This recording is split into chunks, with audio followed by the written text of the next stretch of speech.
Hello and good evening. I'm Melisa Idris. Welcome to Consider This. This is the show where we want you to consider and then reconsider what you know of the news of the day. Civilians in Gaza are dying of hunger, and now from gunfire while queuing for food. Aid is being handled by a new Israeli and US-backed group. They've been rejected by the UN for lacking neutrality. Now, as famine looms and humanitarian norms collapse, the world must decide how much worse must it get before red lines are enforced. Joining us now is Paul McPhun, who's the Director of Southeast Asia and the Pacific at Doctors Without Borders, also known as MSF. Paul, thank you for joining us on the show today. Can you begin by maybe sharing a little bit about what the current humanitarian situation in Gaza is as MSF sees it on the ground? What are your teams witnessing day to day, particularly in terms of access to food and healthcare and safe shelter? Okay, sure. Yeah, it gets harder and harder to describe a situation that is fundamentally catastrophic. So the population have now been suffering more than 13 weeks of a complete siege. That means that they've not been able to have access to any humanitarian supplies, food, water, essential medicines, fuel, basic equipment for a very extended period of time. And that's had a huge impact on their health, clearly, and on their well-being. So Gaza is essentially under a deliberate and strategic siege by Israel to essentially prevent any support getting into Gaza. That's led to a massive problem of food insecurity. We now see food insecurity at crisis and catastrophic levels, and the UN are saying and predicting that 100% of Gaza is now currently at risk of famine. 100% of the population is at risk of famine. There's nowhere safe to go. The conflict continues to be waged openly across pretty much all of Gaza, so nowhere is safe at any given time. We now see that of 36 hospitals, only 22 are partially functioning. There is no hospital that has not been impacted, partially destroyed, or made unable to actually fulfill its functions anymore. So 22 facilities now partially functioning. People are being forcibly displaced continually. So there are evacuation orders underway continually.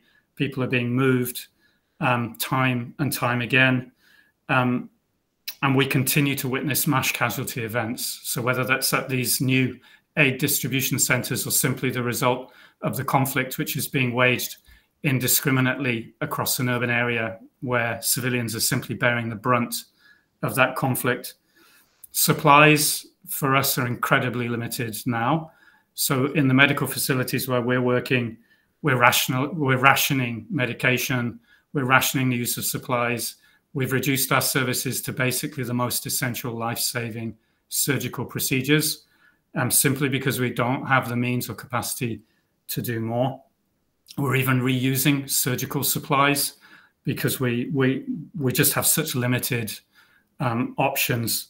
And then at the level of the patients, we're seeing, I think one of the most harrowing things that I've heard from our teams is just how difficult it is to treat people who've been suffering for so long. We have children suffering severe burns, bullet and shrapnel injuries, severe shrapnel injuries, loss of limbs, and they are not healing properly. They're not healing in the way we would normally expect because they are so malnourished. They lack protein, they lack essential micronutrients. So even injuries that we could treat are becoming life-threatening.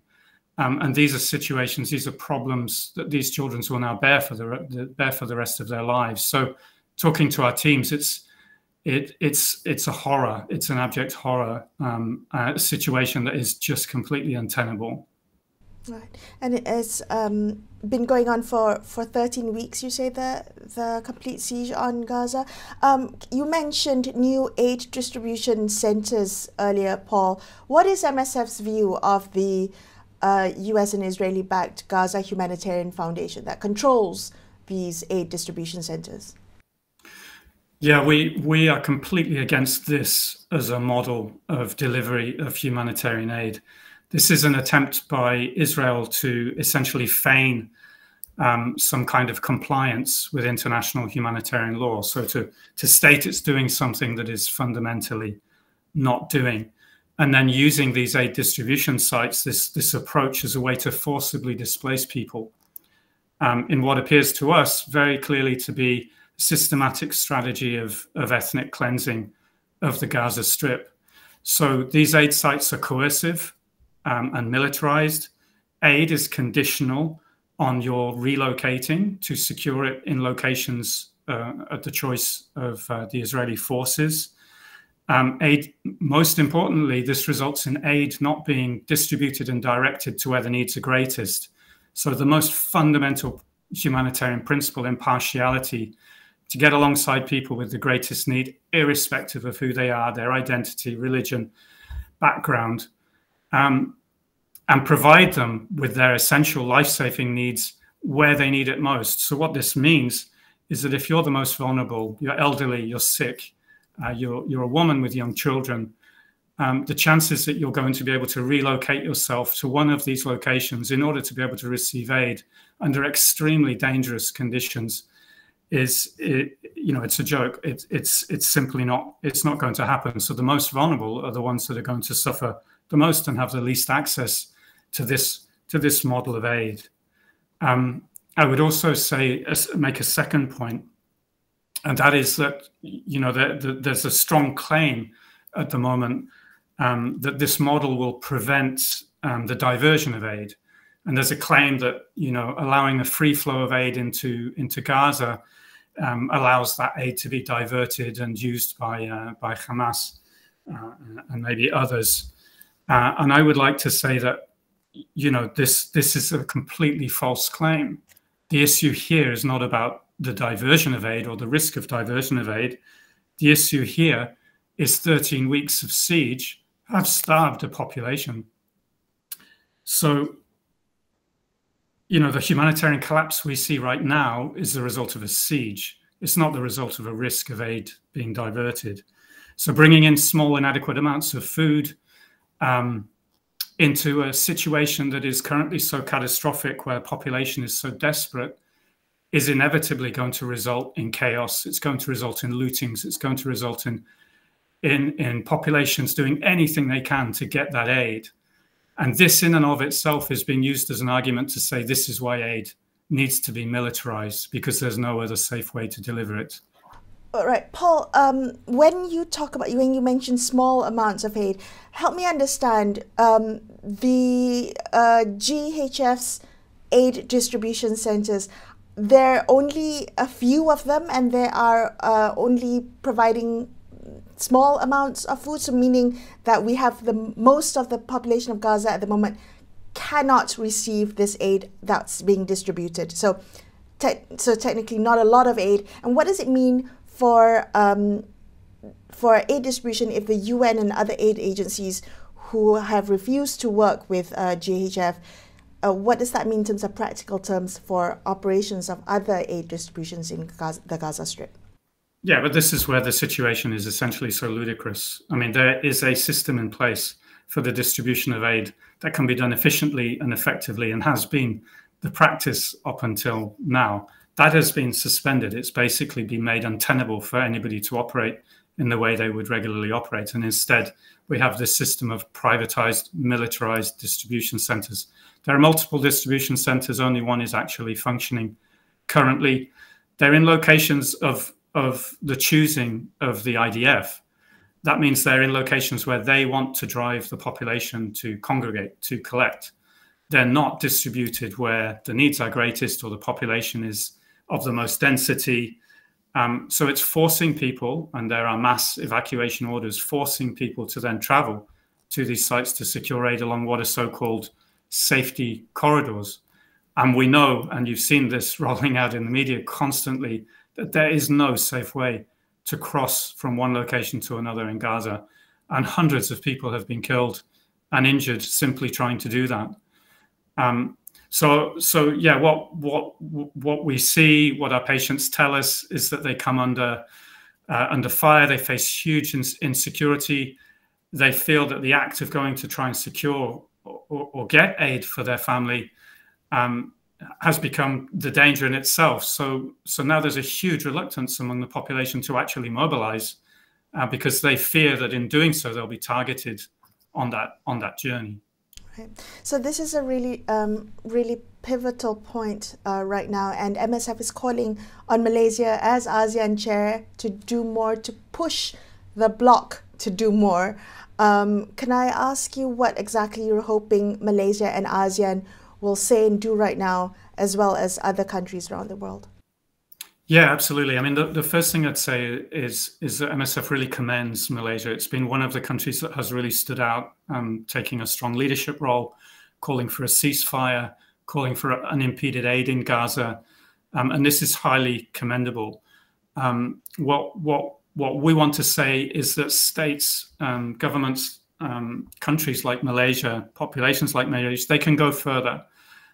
They have influence. They have a very strong platform. Malaysia currently, with its lead role in ASEAN, can use its voice, can use its influence to try and increase pressure and influence others. So as a bloc, we can apply more pressure on Israel to concede to international demands. At the moment, Israel continues to act with complete impunity. There is no accountability for their actions. And we have to draw a line deeply in the sand and say that simply cannot continue. The issue here is this is not just about the humanitarian crisis and what's unfolding. It's really becoming a test for the region and for global actors, to say, will they uphold the most basic principles of humanity and stand for those currently, and put pressure on Israel so that it cannot continue to act with complete impunity. So what we would call for Malaysia to do is to use that influence, use that voice, call for a lifting of the siege. That's the first thing. Demand a lasting ceasefire. Only if there's a ceasefire, some security and some stability can we hope to have any way to stop this mass loss of life and suffering. And then, of course, to open borders. We need to open borders. We need to get humanitarian aid flowing. We need food, we need medicine, we need fuel, we need equipment. Gaza has become a mass grave for the Palestinian population, but also for those trying to provide assistance. There have been 1,400 medical staff killed, among those 11 of staff from our own organization.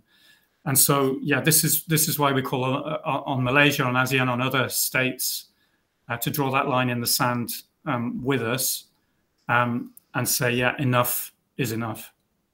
All right. Paul, thank you so much for being on the show and highlighting this to us and sharing some of MSF's insights from the ground. Appreciate your time. Thank you. Paul McPhun, the Director for Southeast Asia and the Pacific at Doctors Without Borders, also known as MSF. We're going to take a quick break here on Consider This. We'll be back with more. Stay tuned.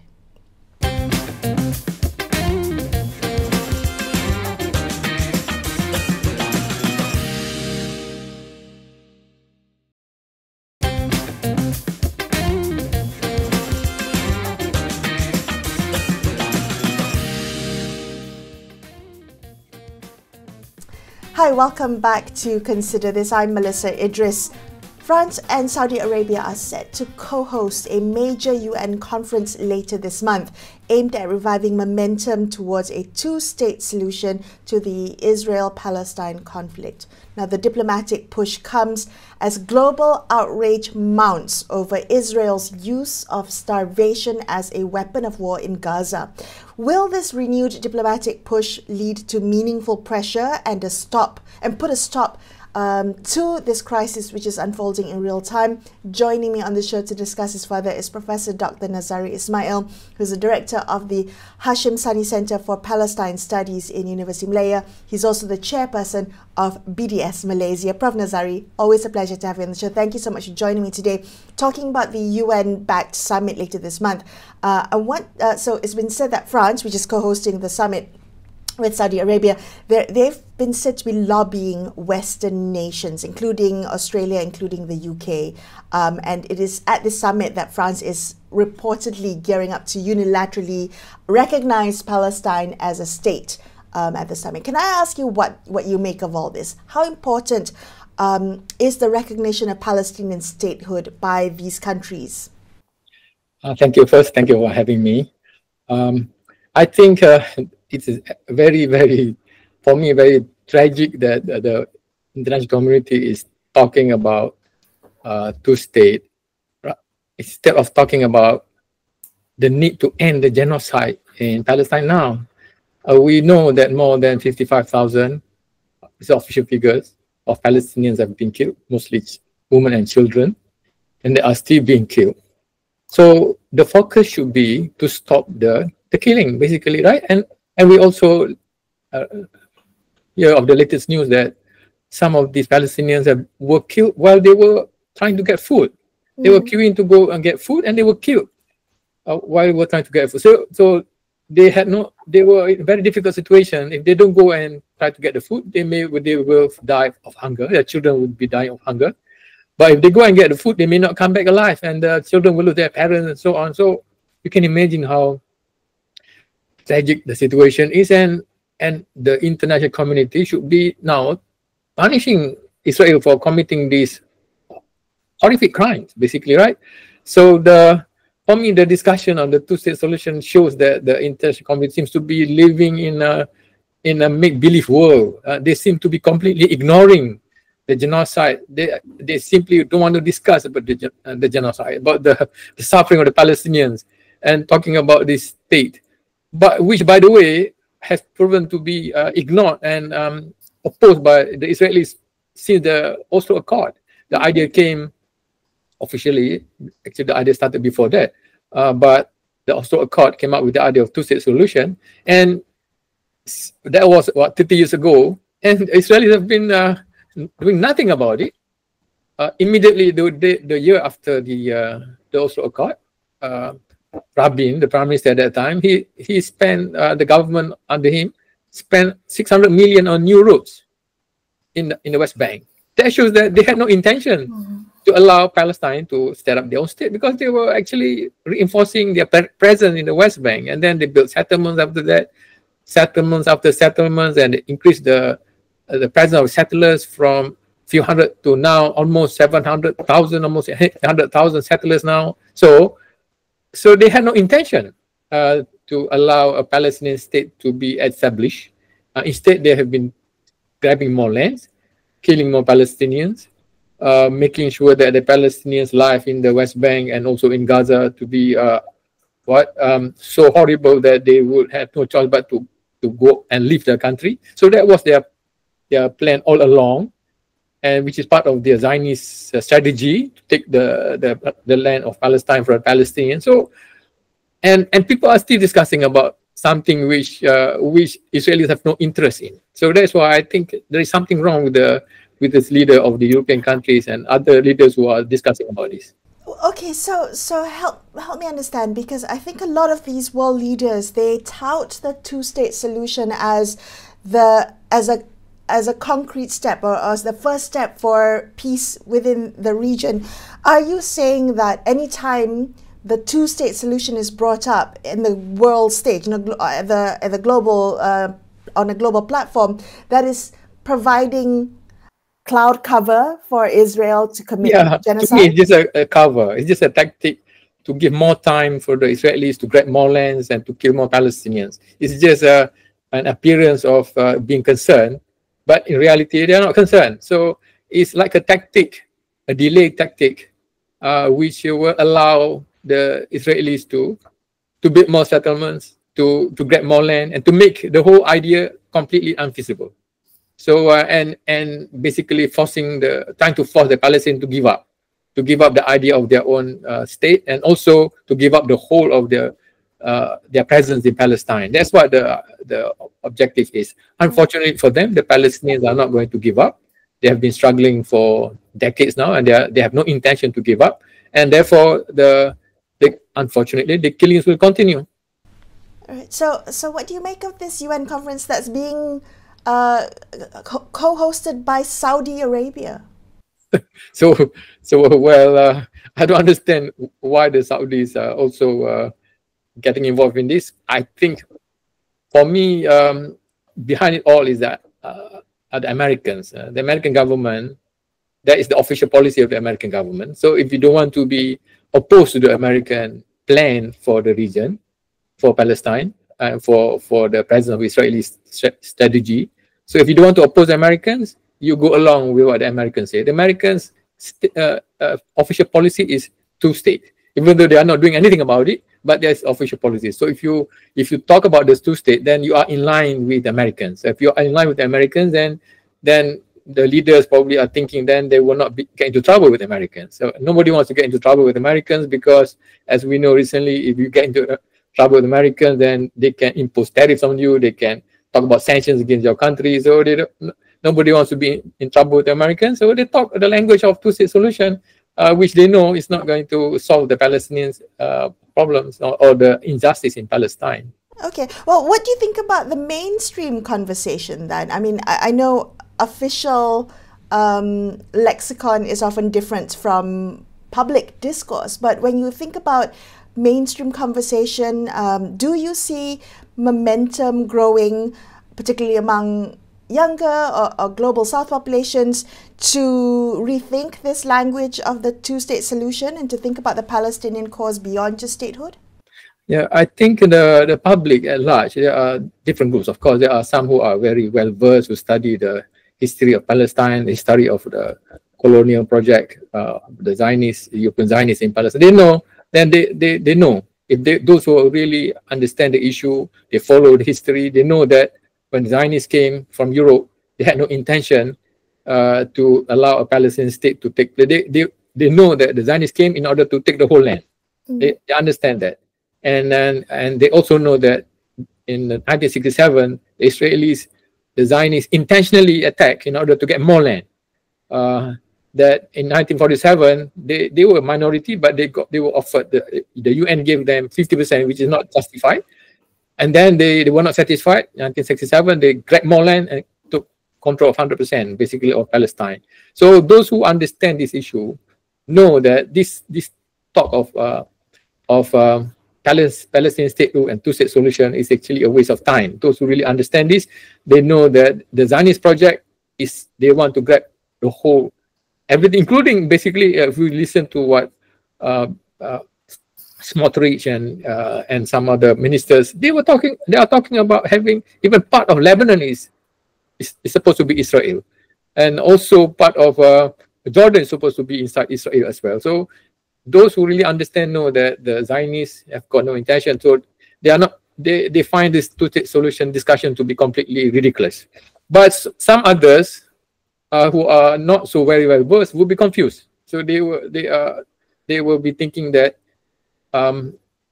maybe these countries are trying to help Palestine, but they will be puzzled. Why? Because why are you talking about a two-state solution, a Palestine state, when people are being killed, 55,000 people are being killed, women and children? You should be talking about how to stop the killing. So that most people will be puzzled. Killings, babies are being blown to pieces, right? People they are also dying of hunger, and you are talking about a two-state solution. There's a mismatch somewhere. There's a mismatch, and hopefully when there's a mismatch, they will start to read more to understand what is the thing all about, and maybe hopefully when they read more, then they will realize that the whole thing about this two-state solution is just a charade. It's basically an excuse to give more time for the Zionists, for the Israelis to put more pressure and to commit more injustices towards the Palestinians and grab more land and kill more people so that they can have the whole area for themselves. Right. I think hopefully people will be dig more and try to understand more about this issue. Well, hopefully if the global sentiment shifts, there might be enough pressure for the US to stop its backing of Israel. President Donald Trump, who was recently visiting GCC countries, the Gulf nations, did mention that he wanted, or he made a public statement saying he is keen to end the war in Gaza as quickly as possible. Do you see, is that just rhetoric, or do you see any possibility of global pressure shifting US support for Israel? Well, unfortunately, I think when you talk about global pressure, if you look at the Arab countries, they are not really helping the Palestinians, right? And other countries feel so weak, even though actually they can do more, but for some reason they are psychologically scared of the US. Even though recently we saw that Trump had an agreement with the Yemenis that we will not fight. You don't attack our ships, we don't attack you, right? You don't, as long as you don't attack us, we will not attack you. What about it if you attack Israel? That's your problem. In other words, Trump didn't care if the Yemenis, the Houthis, if they attack Israel. So in other words, Trump has indicated that he doesn't really care about Israel.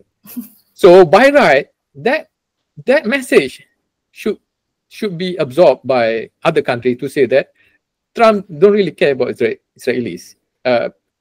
One part of him, because he is actually quite inconsistent, right?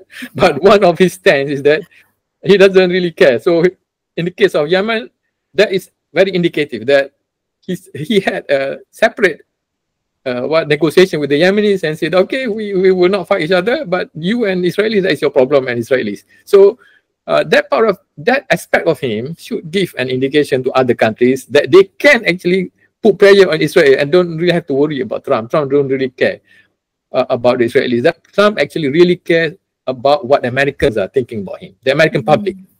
He thinks more about what the American public, and he wants to leave a legacy. Probably he wants to be the greatest American president or whatever. So he actually wants to please the Americans, right? And we can see some American political leaders are beginning to say that why should we fight with some far-flung countries whom we don't even know their names, and they are not a danger to us? Why should we be fighting with them? If they want to fight Israel, that's their problem. Why should we be spending our money?